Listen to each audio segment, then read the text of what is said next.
지옥 13번째 시간입니다. 요즘 주변을 살펴보면 투병 생활하는 분들을 어렵지 않게 찾아볼 수가 있습니다. 예를 들어 암 환자의 경우 우리나라는 이제 그 수가 50만 명에 육박하고 있다고 합니다. 이 수치에 따르면 국민 100명 중 1명꼴로 암 환자라는 계산이 나옵니다. 말기일수록 암 환자들 투병 생활은 참으로 눈물겹습니다.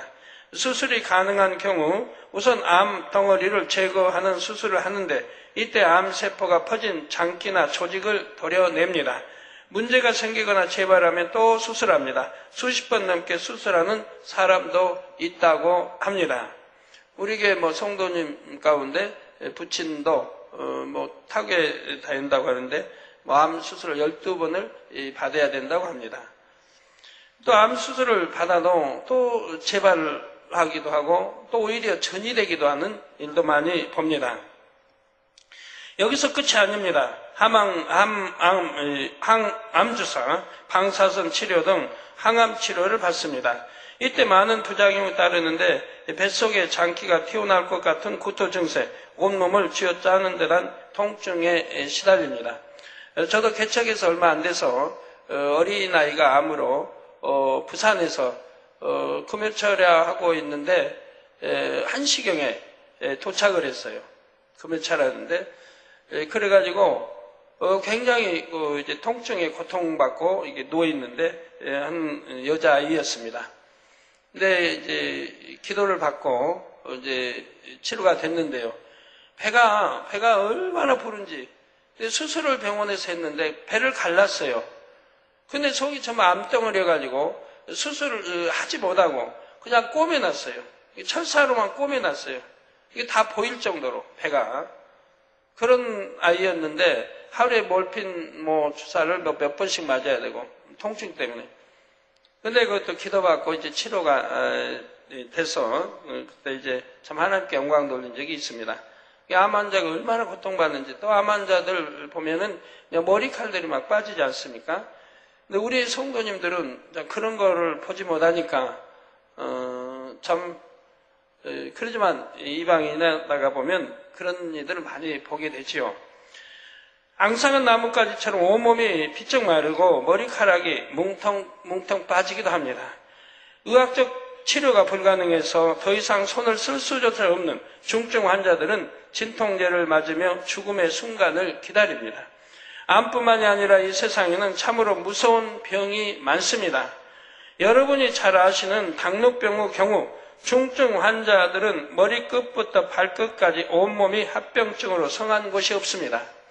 심한 경우 실명하기도 하고 썩어 들어가는 다리를 절단하기도 합니다. 완치되지 않을 뿐더러 병이 계속 진행되기 때문에 평생 긴장과 고통 속에 살아야 합니다. 먹고 싶은 대로 마음껏 먹을 수도 없고 매일매일 주사를 맞거나 약을 먹어야 합니다. 병원을 내 집 드나들듯이 드나듭니다. 그러다 보면 가족들의 삶까지 정서적으로나 경제적으로나 피폐해지지요. 현대의 흑사병이라 불리는 에이즈 경우 면역력이 떨어져서 각종 세균, 바이러스에 쉽게 감염됩니다. 그러면 온몸이 염증과 종양투성이가 되지요. 마치 온몸이 벌레 먹은 듯한 끔찍한 모습으로 죽음을 기다릴 수밖에 없습니다. 성경에 문둥병이라 나오는 나병의 경우 만약 손이나 발 등 어떤 부위에 상처를 입어 곰기라도 하면 손발이 뭉텅 떨어져 나가기도 합니다. 사건 사고 많은 오늘날 교통사고나 산재 등으로 팔다리를 잃은 사람들도 많지요.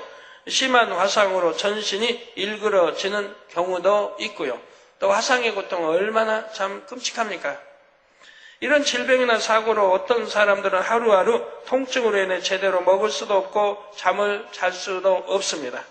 마약에 가까운 진통제를 맞아야 잠깐씩 선잠을 잡니다. 심해지면 진통제도 아무 소용이 없다고 합니다. 아무 희망도 없이 통증에 시달리는 이들에게는 1분 1초가 너무나 긴 시간이지요. 어떤 이들은 점차 자신의 고유한 생김새는 물론 온전한 사람의 형체를 잃어가면서 하루에도 몇 번씩 자살을 생각한다고 합니다. 그런데 이런 질병의 고통도 지옥에서 받는 고통과는 비교할 수가 없습니다. 그래도 이 땅에서는 고통이 심해도 잠깐이나마 쉴 수도 있고 죽으면 고통이 사라집니다. 그러나 지옥에서는 쉴 틈 없이 고통 후 나날이 영원히 지속이 됩니다. 성도 여러분, 우리 예수님은 각색 병든 사람들을 고쳐주셨습니다. 그리고 이런 질병으로부터 또 영원한 지옥의 고통으로부터 자유케 하시려고 대신 참혹한 십자가의 고통을 당하셨지요. 이 재단을 통해서 세계 각지에 얼마나 많은 사람들이 치료를 받았습니까? 암뿐이 아니라 에이즈도 많이 치료받았고요. 최근에도 옛날에 손수건 갔다가 바로 돼서 심한 에이즈 바로 치료받았다고 또 연락도 왔더군요. 이런 사랑을 주신 주님을 온전히 믿으면 질병의 고통, 지옥의 고통과는 상관없는 삶을 살 수가 있습니다. 여러분 모두가 이처럼 주 안에서 복된 삶을 사시기를 주님의 이름으로 축원합니다. 사랑하는 성도 여러분, 지난 시간에는 3단계 형벌을 받는 인물 중 빌라도에 대해 말씀드렸습니다. 빌라도는 예수님을 채찍질하고 십자가에 못 박게 내어준 대가로 아랫 음부에서 채찍질 당하고 있습니다. 그의 이름이 불릴 때마다 무자비한 지옥사자가 섬뜩한 채찍을 휘두르지요. 이때 빌라도는 고통을 호소할 수도 없습니다. 예수님에게 십자가 처형을 언도한 그의 혀는 저주를 받아 잘려버렸기 때문입니다. 이스라엘의 초대 왕인 사울도 3단계 형벌을 받은 인물 중에 하나입니다. 그는 날카로운 창에 배가 꿰뚫린 상태로 매달려 있습니다. 창날이 날카로울 뿐 아니라 창에는 뾰족뾰족하고 예리한 송곳이 촘촘하게 박혀 있지요. 사람이 그냥 허공에 매달려 있어도 힘든데 창에 꿰어진 채 달려 있다면 어떨까요? 날카로운 창에 찔린 고통과 함께 체중 때문에 몸이 아래로 처지면서 상처가 찢어지는 고통을 받습니다. 창이 관통한 복부는 창에 박힌 예리한 칼날, 송곳 같은 것에 의해 헤집어져서 피부 속의 근육뼈, 내정이 다 들여다 보입니다. 이 창은 어떻게 잡아 뺄 수도 없고 빼려고 해봐야 빠지지도 않습니다. 오직 지옥사자만 이 창을 움직일 수 있는데 징그러운 짐승의 탈을 쓴 지옥사자가 때를 따라 다가와서 창을 돌립니다. 그러면 창날과 창에 붙은 흉기가 같이 회전하면서 온 뱃속을 더욱 심하게 헤집어 놓지요. 지옥사자는 영원히 고통스러워하는 모습을 즐깁니다. 그러니 좌로 우로 이리저리 얼마나 세게 돌리겠습니까? 이렇게 돌리면 폐와 위, 심장과 창자 등 뱃속의 장기들이 다 파열이 되지요. 그런데 이렇게 뱃속이 찢겨져 걸레처럼 너덜너덜해져도 금세 상처가 회복됩니다. 그러면 다시 지옥사자가 다가와서 창날을 돌리지요. 성도 여러분, 사울은 어떻게 해서 아랫음부에 떨어지고 만 것일까요? 왜 이런 참혹한 형벌을 받고 있을까요? 여러분은 사울 하면 보통 어떤 모습이 떠오르시는지요? 아마도 다윗을 죽이기에 혈안이 되어 다윗을 뒤쫓던 모습이 떠오르실 것입니다. 저는 사울 하면 교만한 모습이 먼저 떠오르더라고요. 얼마나 하나님 앞에 교만했는지. 다윗은 하나님께 사랑받는 사람이었습니다. 또한 사울을 대신하여 왕이 될 사람으로 기름 부음 받은 인물이었습니다. 이런 다윗을 죽이려 했다는 것은 사울의 마음이 그만큼 교만했음을 말해 주지요. 그런데 시간을 거슬러 올라가 보면 사울이 처음부터 그런 것은 아니었음을 알 수가 있습니다. 왕위에 오를 때만 해도 사울은 하나님 앞에 겸손한 사람이었습니다. 하나님께서 사울을 이스라엘 왕으로 지목하시자 사무엘은 사울에게 다음과 같이 말합니다. 사무엘상 9장 20절에 온 이스라엘을 사모하는 자가 누구냐? 너와 내 아비의 온 집이 아니냐? 그러자 사울은 이어지는 21절에 나온 대로 나는 이스라엘 지파의 가장 작은 지파, 그건 맞습니다. 가장 작은 지파입니다. 지파, 베냐민 사람이 아니오며 나의 가족은 베냐민 지파 모든 가족 중에 가장 미약하지 아니하나이까. 당신이 어찌하여 내게 이같이 말씀하시나이까 하고 겸손하게 대답합니다. 백성이 모인 공개 석상에서 왕이 될 사람을 제비 뽑자 과연 하나님이 말씀하신 대로 기스의 아들 사울이 뽑혀 나왔지요. 그런데 이때 웬일인지 사울이 보이지 않습니다. 이에 사람들이 여호와께 묻자 그가 행구 사이에 숨었느니라 하고 알려주셨지요. 행구는 당시 사람들이 여행할 때 메고 다니던 짐 보따리입니다. 이렇게 수줍어하는 사울이었습니다. 이렇게 사울이 왕으로 지목되자 어떤 비류는 사울이 어떻게 우리를 구원하겠느냐 하며 멸시했지만 사울은 잠잠했지요. 자존심 상해하거나 감정을 품지 않았습니다. 얼마 후 길르앗 야베스 지역에 암몬이 쳐들어오자 사울은 나라를 위해 싸웁니다. 백성을 사랑하는 마음으로 하나님을 의지하여 암몬을 물리치고 백성을 위기에서 구하지요. 하나님께서는 이런 사울을 붙들어 주셨고 그 후로도 승승장구해 나갑니다. 하나님께서는 사울의 이런 마음을 크게 보시고 기름 부어 왕으로 세우셨던 것입니다. 그런데 점점 이 처음 마음이 변질됩니다. 이 마음이 변질돼도 더 좋게 아름답게 선으로 이렇게 변질돼야 되는데 이게 반대로 변질되면 안 되죠. 이렇게 하나님의 도우심으로 승승장구하면 하나님 앞에 더 겸비해야 하는데 금세 교만해졌지요. 예를 들면 제사장만 드릴 수 있는 제사를 자기가 직접 드립니다. 하나님께 불순종하며 범죄를 거듭합니다. 사무엘상 15장에 아말렉을 진멸하라 하신 말씀에 불순종한 사건은 여러분도 잘 아실 것입니다. 하나님께서는 아말렉을 치라 명하시면서 남녀노소 사람들은 물론 가축까지 진멸하라고 말씀하십니다. 이는 이미 출애굽 당시에 정해진 일이었습니다. 출애굽기 17장 14절 후반절에 보면 하나님께서 내가 아말렉을 도말하여 천하에서 기어감이 없게 하리라 하고 심판을 선포하셨음을 알 수가 있습니다.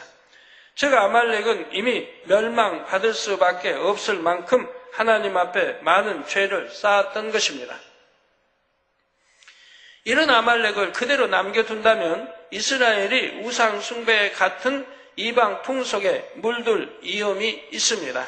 그래서 사전에 그 불씨를 철저히 없애야만 했지요. 그런데 사울은 말씀에 순종하지 않습니다. 아말렉 왕 아각을 산채로 잡아 끌고 의기양양하게 돌아옵니다. 양, 소 등 좋은 가축들도 끌어오지요. 이에 하나님께서는 사무엘에게 사울을 세워 왕 삼은 것을 후회한다 말씀하십니다. 이스라엘의 왕을 세우는 것은 하나님의 뜻이 결코 아니었습니다. 하나님은 백성 이스라엘이 오직 하나님만 의지하기를 바라셨지요. 그러나 백성들은 자신들을 보호해주고 나라를 다스릴 왕을 계속 요구했습니다.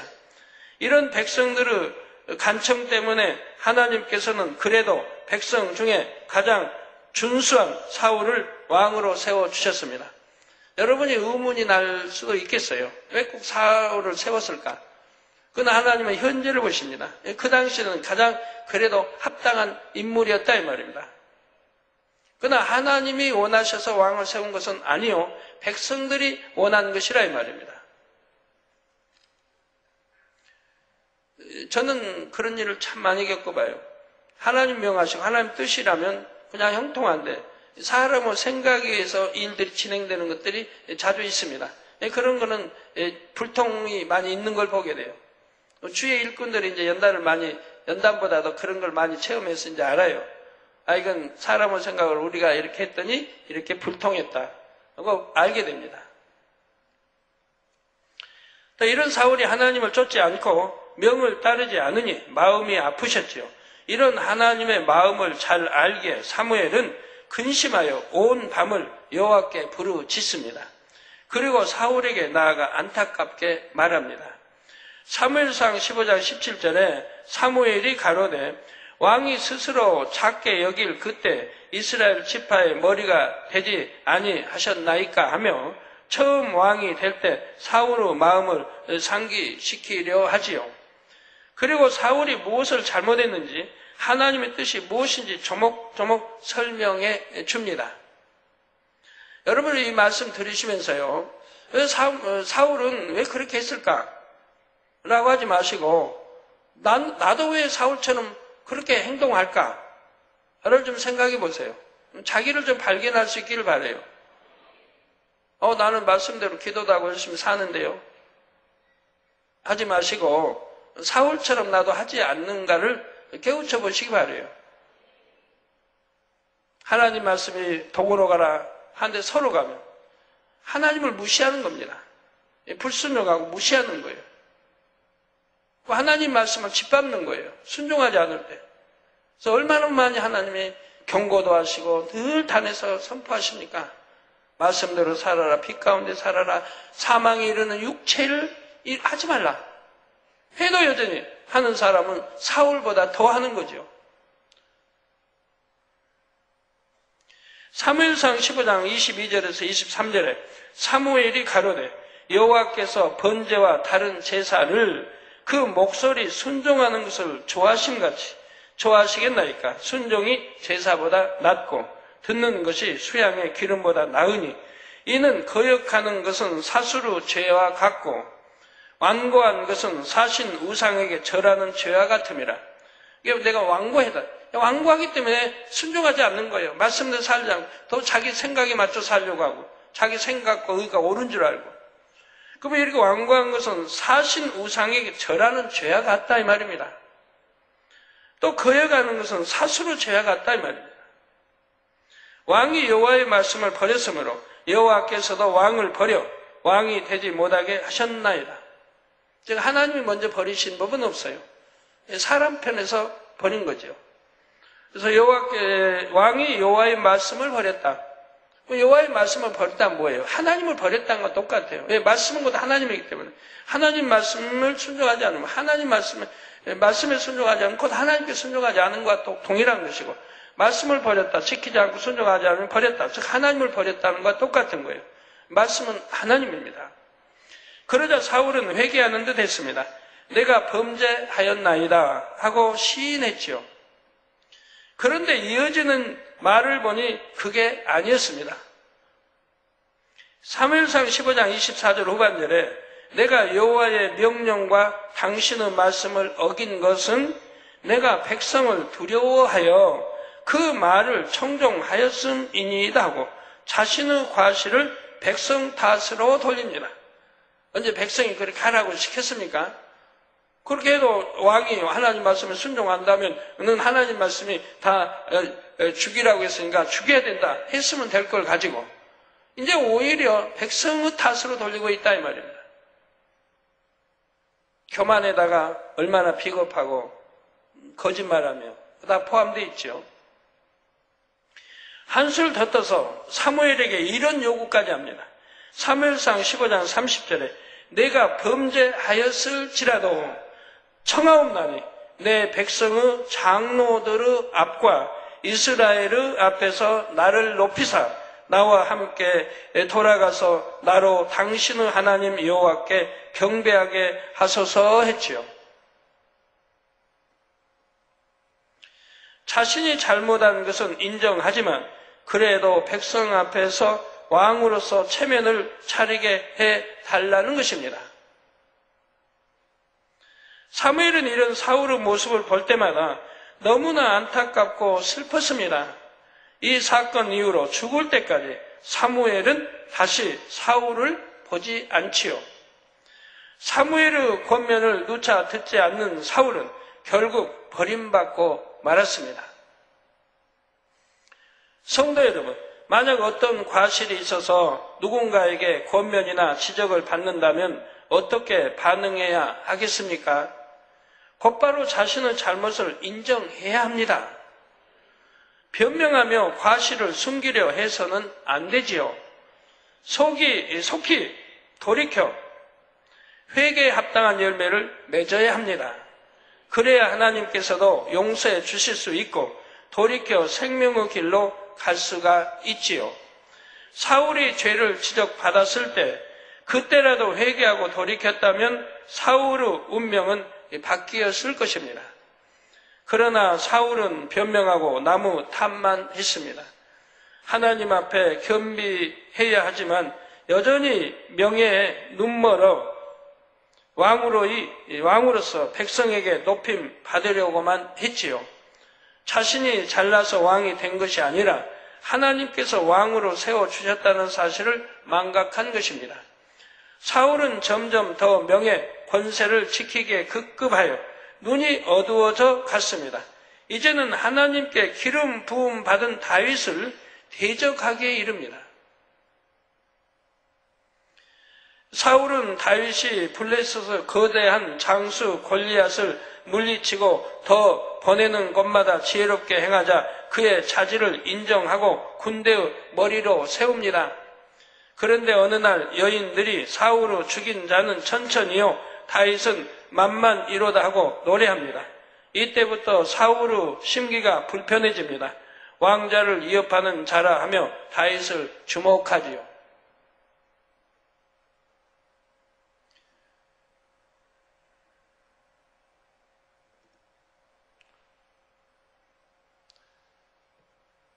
우리 성도님들은 솔직하고 또 저를 믿어서도 그런데 가끔 그런 편지도 와요. 우리 목사님들, 몇몇 분 목사님들 설교, 당장님보다 설교 더 잘하세요. 예? 안 보고도 그냥 척척 해내신다고. 그런 편지도 올 때 있어요. 그래서 감사하다고. 그러면 저는 그 편지를 읽을 때 어떨까요? 더 감사해요. 그런다고 또 그런 편지 자꾸 보내라는 건 아니고요. 다 아는 거니까. 정말 감사해요. 나보다 설교 잘할 수 있는, 성도들이 인정받을 수 있는 목사님들이 나온다고 하는 거, 주회종들이 나온다고 하는 거, 저는 정말 감사해요. 뭐 시기 질투요? 그 근본 자체도 저는 없어요. 더 하나님 사랑받는다면 감사하고, 성도의 사랑받는다면 감사하고, 설교도 잘한다면 감사하고, 누가 늘 손수건으로 능력 베풀고 있게 있다면 저는 얼마나 감사한지 몰라요.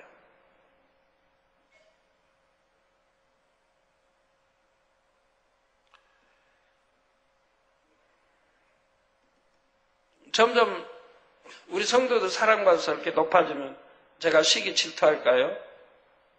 네.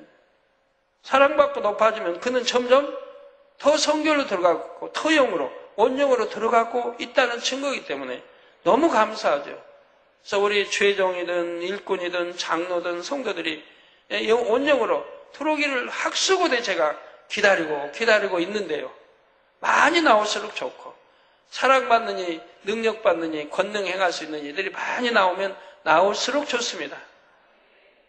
그러나 서로 시기하고 질투하고 이런 건요 너무 싫어요.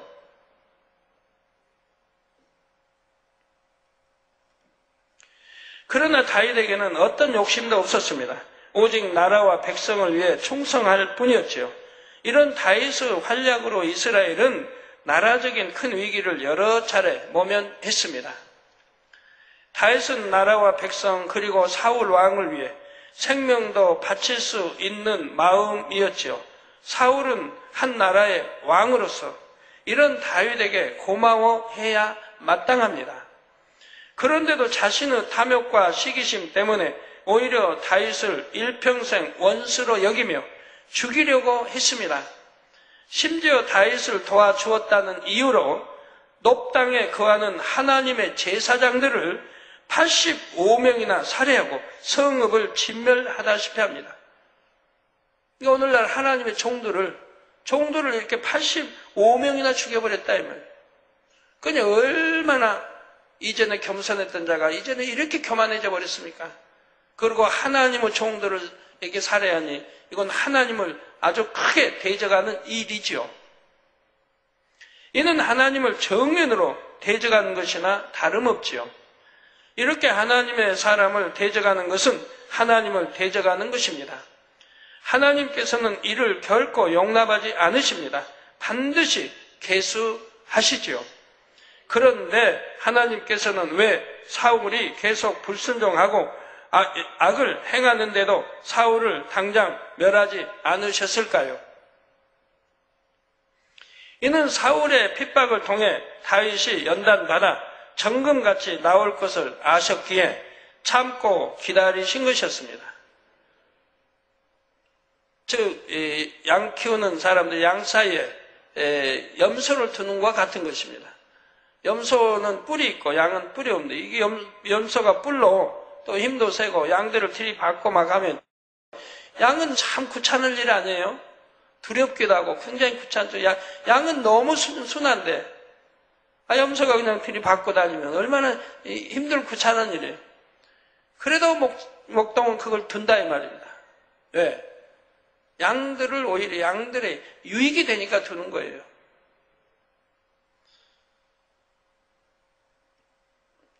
하나님도 마찬가지입니다. 다윗을 성결케 하기 위한 사울을 도구로 쓰시는 걸 봅니다.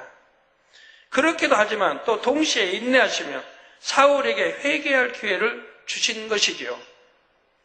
다윗은 사울에게 쫓길 때 사울을 죽일 기회를 2번이나 얻었지만 그때마다 살려주었습니다.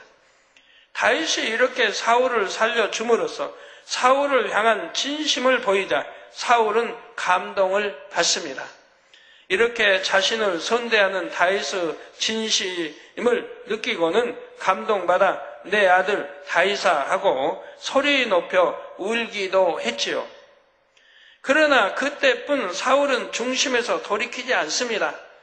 여러분 은혜 받을 때 또는 치료 받을 때 성령 받을 때 막 감동으로 눈물 콧물 흘리며 그냥 얼마나 그래요. 근데 그 감동이 얼마나 지속됩니까? 시험과 환난만 오면 인내 잃어버립니다. 은혜를 잃어버립니다. 감동이 사라집니다. 그러니까 초신자 때 감동은 오래가지를 못하죠. 그래서 진리 안으로 들어와야 되고 영의 사람의 감동은 주님 오실 때가 천국 갈 때까지 가는 건데, 저도 하나님 35년 전에 하나님 영접해서 몇 년인지 모르겠네요. 35년인지 7년인지 하나님 영접해서 지금까지 그 감동, 처음에 받았던 감동을 잊어본 적이 없습니다. 그래서 항상 은혜 잊어본 적 없고, 그래서 지금까지 항상 유지하며 더 승화되고 있는 것이죠.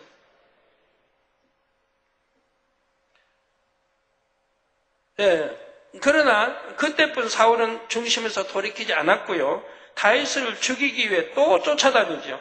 사울은 끝내 오래 참으시는 하나님의 마음을 깨닫지 못했고 돌이키지 않은 채 자기 욕심을 따라갔습니다.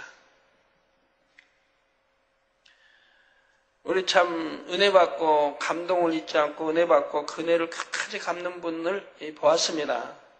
물론 우리 성도 안에 그런 분들이 여러 있지만은 우리 중국에서 오신 지역장님 아침에 와서 눈물을 흘리세요. 이제 중국으로 돌아가야 되는 상황이 돼가지고 눈물을 얼마나 흘리십니까? 시공간 초월하여 기도받고 암 믿은 치료를 받았다 이 말이에요. 죽음에서 살려줬기 때문에 그 은혜를 감사해서 우리나라에 온 거예요. 올 수 없는 상황인데 여러분도 옛날 간증 들으셔서 아시지만 얼굴까지 변형시켜가지고 오셨단 말이에요. 얼굴을 그냥 상처나 엉망이 돼가지고 오셨어요. 부러 그렇게 여기 들어오기 위해서. 그런데 그러고 나서 지금까지 충성합니다. 영혼들을 위해. 그 은혜를 잊지 않고. 그러니까 고향인가 돌아가고 싶을 텐데도 세월이 꽤 흘렀는데 한 10여 년 됐나요? 꽤 흘렀는데도 안 돌아요. 자기 딸이 그 나라에 결혼을 해도 안 가요. 아들도 있고 해도 안 가요. 목자기에 떠나기 싫었어요. 생명의 재단 떠나기 싫었어요. 그 은혜 떠나기 싫었어요. 그리고 내게 주어진 지역장의 그 양떼들을 관리하기 위해서 안 떠납니다. 그러다 지금은 할 수 없이 가야만 하는 상황이 된 거예요. 그러니까 눈물로 세월을 보내요. 제가 볼 때마다 눈물로 세월을 보내요. 너무 가기 싫은 자식들이 있고 또 자식 딸도 거기 결혼해서 신앙생활하고 아들도 있고 했는데도 재단 떠나기 싫었어요. 목자 떠나기 싫어서. 옛날 받은 바 은혜. 그거 은혜 너무 감사해서 그러는 거예요. 자, 이런 분이 얼마나 있는지. 그러 덜어 있어요, 저희 재단에. 그래서 그런 분들 때문에 너무 감사하죠. 그런 분들이 힘이 되어주니까, 병기하지 않으니까. 돌아가셔서 어찌하든 올 수만 있다면 다시 오시려고 하는데, 그게 쉽지 않으니까 눈물로 지금 세월들을 보내고 있는 거죠. 뭐 이번 주에 떠난다고 하던가요? 오늘 뭐 내일인지 아침에 들었는데 잘 모르겠습니다.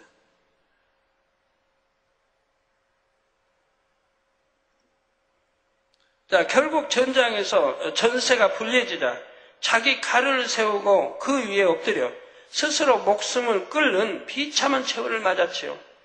이는 이방인의 손에 처참하게 죽지 않기 위해서였습니다. 사울은 이렇듯 죽는 순간까지도 하나님의 뜻을 쫓기보다 자신의 명예, 자존심을 지키기에 급급했지요. 자, 왜 그가 아래등부에서 창에 꿰뚫려 있는지 알 수 있게 해주는 대목입니다. 또한 사울은 다윗에 대한 미움과 시기심 때문에 자신을 위해 수금을 타는 다윗을 향해 창을 던지기도 했지요. 이런 악행에 대한 대가로 아랫음부에서 날카로운 창에 배를 찢기는 끔찍한 고통을 당하고 있습니다. 이렇게 매달려서 신음하면서 사울은 이전에 주어졌던 회개의 기회들을 생각할 것입니다. 내가 왜 불순종했던고? 내가 왜 하나님을 대적했던고? 물론 이미 지옥에 떨어진 마당에 다 부질없는 생각이지만 터져나오는 후회와 탄식의 깊은 한숨은 어쩔 수가 없지요. 그나마 형벌의 고통이 더 심해지면 이런 후회도 온데간데 없이 사라지고 악한 원망의 말, 불평의 말을 쏟아 놓습니다. 그러고 있노라면 다시 상처가 물고 소름 끼치는 지옥사자가 다시 창을 돌리기 위해 다가옵니다. 자신을 응시하며 다가오는 지옥사자가 시야에 들어오면 다시금 공포에 휩싸이지요. 앞으로 당할 일을 생각하는 것만으로도 벌써 숨이 막혀옵니다. 나를 그냥 두소서 제발 그만하소서 애걸해도 아무런 소용이 없지요. 두려움에 몸서리치는 사울을 볼 때 더욱 흡족한 웃음을 지으면서 지옥사자는 창을 잡아 돌립니다. 돌리고 또 돌릴 때마다 사울은 몸이 찢기는 고통을 쉼없이 받지요. 사랑하는 성도 여러분, 우리 모두는 자신도 모르는 사이 하나님 앞에 높아져 있진 않은지 늘 점검해야 합니다. 그리고 직분이 높을수록 사랑받고 인정받는 자리에 있을수록 첫사랑 은혜를 늘 기억해야 하고요. 우리 모두는 죄인이었습니다. 예수님이 십자가를 져 주시지 않았다면 사울처럼 지옥에서 고통받을 존재들이지요. 이런 우리를 하나님께서 구원해 주셨습니다. 은혜 주시고 건강과 물질을 주시고 사명을 주셔서 충성하는 일꾼이 되게 하셨고요. 이런 우리가 그 무엇을 내가 했다고 내 것이라고 할 수가 있겠습니까? 그러므로 하나님 앞에서나 믿음의 형제들 앞에서나 항상 겸비해야 합니다. 섬김 받으려는 마음이 있어서는 결코 안 되지요. 마음에 할례하여 교만, 명예, 권세, 물질에 대한 탐심 등 정욕을 철저히 벗어버려야 합니다. 만약 조금이라도 이런 비진리의 행함이 나왔다면 곧바로 회개해야 합니다. 그래서 겸비한 사람도 세상에 보면 직위가 높아지고 권세를 잡고 하면 겸비함이 사라지고 오히려 교만해지는 거 봐요. 회사에서 말단에 있었던 굉장히 겸비하고 상사가 굉장히 엄하고 무서우면 굉장히 낮추면서 이렇게 된 사람이 그 사람이 머리가 돼봐요. 그런데 얼마나 교만하고 이렇게 바뀌는지요. 그날 우리는 주 안에서 진리 안에서는 만약에 집사가 장로가 됐어요. 그럼 집사 때는 그냥 뭐 좀 아래라면 좀 청년 누구 좀 이것 좀 해주고 이거 좀 이렇게 했더라도 장로가 되면 이제는 바뀌어야 돼요. 이제 겸손으로 오히려 겸비해지고 바뀌어야 돼요. 아유 청년 씨, 나 좀 이거 좀 도와주세요. 이렇게 바뀌어야 되는 거예요.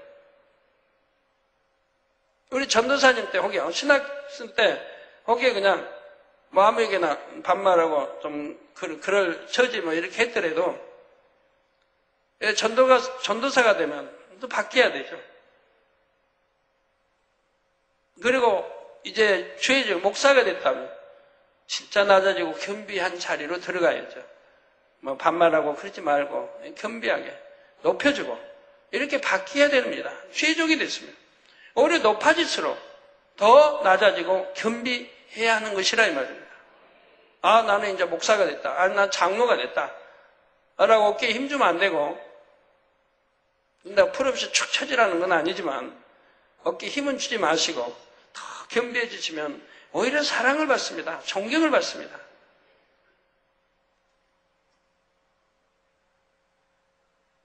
그래서 조금이라도 이런 비질 행함이 나왔다면 곧바로 회개하고요. 처음에는 공고함을 느낍니다. 사랑의 징계도 임하고요. 그러나 돌이키지 않고 계속해서 범죄하면 나중에는 양심의 가책도 받지를 않습니다. 이게 계속 죄를 채워가다 보면 나중에 양심의 가책도 안 받고 내가 죄를 지었는데도 이게 죄인가 할 정도예요.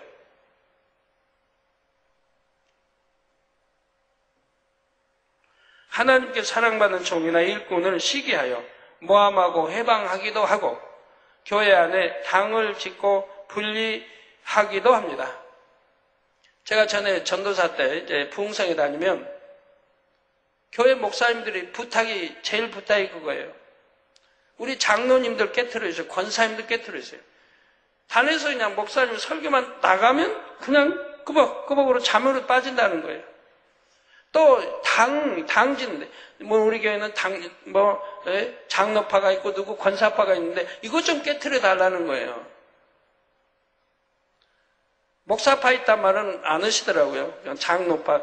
물론 목사파도 있고 장로파도 권사파도 있는 건데도 그냥 장로파 누구 뭐 이렇게 있는데 심지어는 가르쳐 주려고 돼. 앉았으면 돼. 저 장로님 파가 있고 한다고.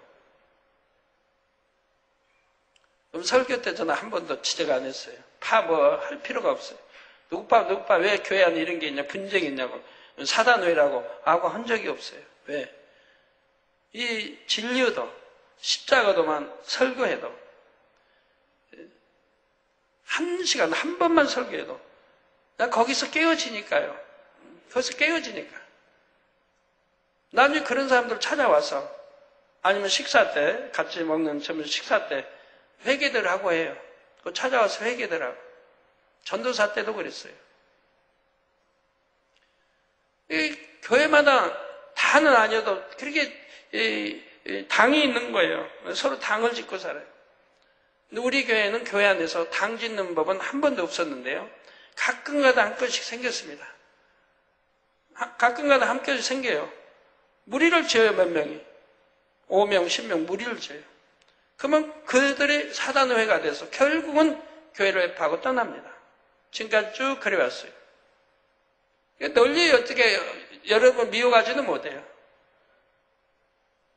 교회 안에는 가끔가다 당 무리 지으려고 하는 사람인데 그들은 무리 좀 지으면 이제 견디지 못하고 드러나니까 견디하고 떠나곤 했습니다. 그런 게 절대로 교회 안에서는 무리 짓는 게 아니에요. 어떤 목사도 어느 장로도 어느 누구도 나를 따르게 하고 이렇게 무리 짓는 그런 일이 있어서는 안 되는 거예요. 그럼 사단회가 벌어져요.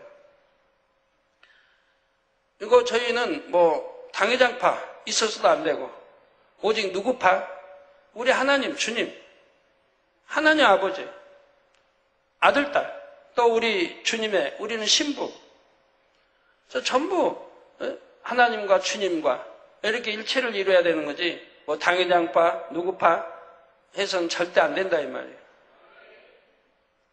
그렇게 뭐 있지도 않지만 사울왕은 바로 이런 사람들의 표본이라는 사실입니다.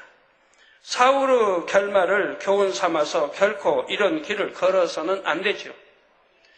나라에도 보면 참 이게 파가 문제 아니에요? 우리나라도 보면 노론, 소론, 남인, 북인인가 하여튼 그냥 4대 당파에서 그렇게 싸우는 그냥 수백 년을 이렇게 싸워왔잖아요. 조선왕조 처음부터 그랬고 왕자파 누구파에서 또 그리고 누구 영의정파 또 누구에서 하고 그러다 이제 사색이 나눠지고 당파가 나눠져서 끝까지 싸우잖아요. 그러다 그냥 527년인가요? 조선왕조가 27대 왕 518년인가요? 527년인가요? 우리 저기 역사 장로님, 역사 담당 장로님 어디 계세요? 일부 예배 드렸어요? 527년인지 518년인지 모르겠네. 27대 왕 철종.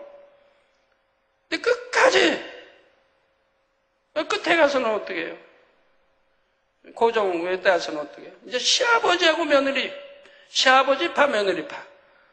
그래가지고 싸워서 나라를 결단내지 않아요. 하나가 돼가지고 했더라면, 참으로 뭉쳐서 했더라면 그런 36 지배 받는 일 없을 텐데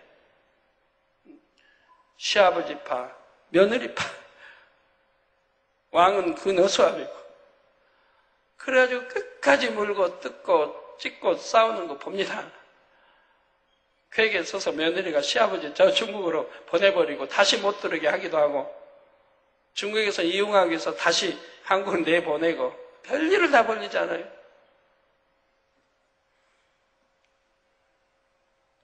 그 며느님도 명성황후인가요? 며느님도 참 점잖하고 말이 없고 그랬던 며느니가 점점 커가니 이제 좀 세월이 지나니까 그렇게 변하더라고요. 특히 하나님의 사람을 대적하는 죄가 얼마나 큰지 깨달아서 생각 또는 말로라도 대적하는 일이 없어야 합니다. 성도 여러분, 하나님께 참으로 인정받는 사람은 사랑받고 인정받을수록 더욱 낮아집니다. 또 하나님을 진정 뜨겁게 사랑하는 사람은 세상을 사랑할 여유가 없지요.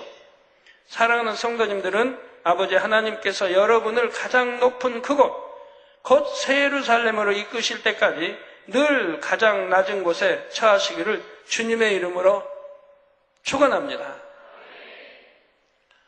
말씀 상고하시면서 통성으로 다 같이 기도하시겠습니다. 할렐루야. 아버지 하나님 감사합니다. 오늘 또 지역설교 아버지 이어했습니다.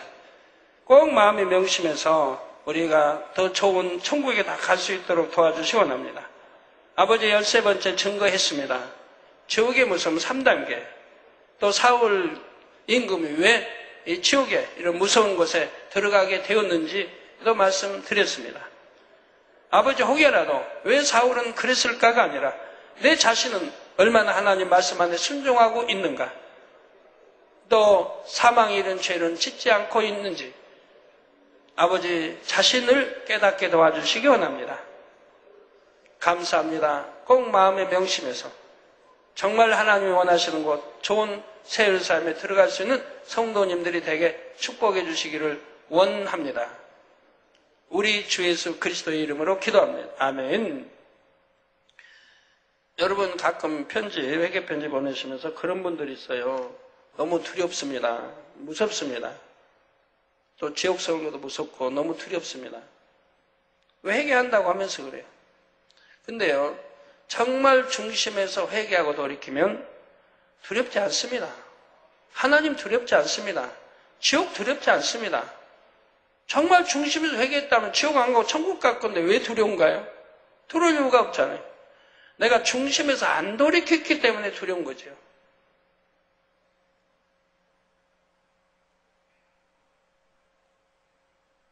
하나님 사랑하면 두렵지 않습니다. 하나님 바로 알고 믿으면 두렵지 않아요. 왜? 그럼 하나님 사랑하게 되니까 세상 거 끊게 되고요. 정욕적인 거, 일정이 다 끊습니다. 왜? 헛된 것이니까요. 그런 건 아무것도 유익이 안 되는 헛된 거예요. 이게 끊게 되는 거예요. 그 지옥 관리를 내가 했다고 해도 돌이켜서 통해잡하고 돌이켜서 이제 하나님이 원하시는 빛으로 밝은 길 가면 하나님 두려운 분 아니에요. 뭐 지옥 안 갈 리도 없고요. 빨리 영으로 또 들어가시면 될 거고.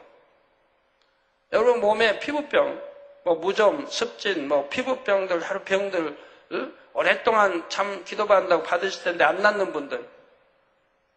성결되면 다 끝나는 거예요. 예. 악 버리고 성결되면 피부병 다 없어져 버려요. 악의 모습들이 다 그렇게 피부병은 나오고 무좀, 습진, 온갖 나오지 악 버리면 다 없어져 버린 거예요.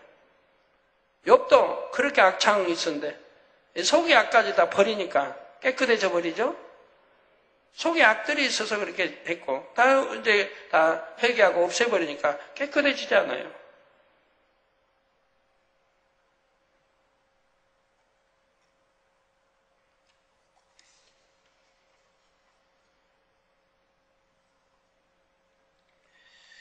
인도 첸나이 소재 워드 오브 크라이스트 출판사에서 지옥 힌디어판 발간을 했습니다. 인도 전역에 널리 유통되게 하소서. 책자를 통하여 수많은 영혼이 구원에 이르게 하소서. 힌디어판 지옥 책자인데 속에 그림도 좀 들어갔으면 좋겠는데 그림은 전혀 없네 안에. 세계 곳곳에서 지옥 책자, 천국 책자가 발간되어서 이렇게 나가고 있습니다.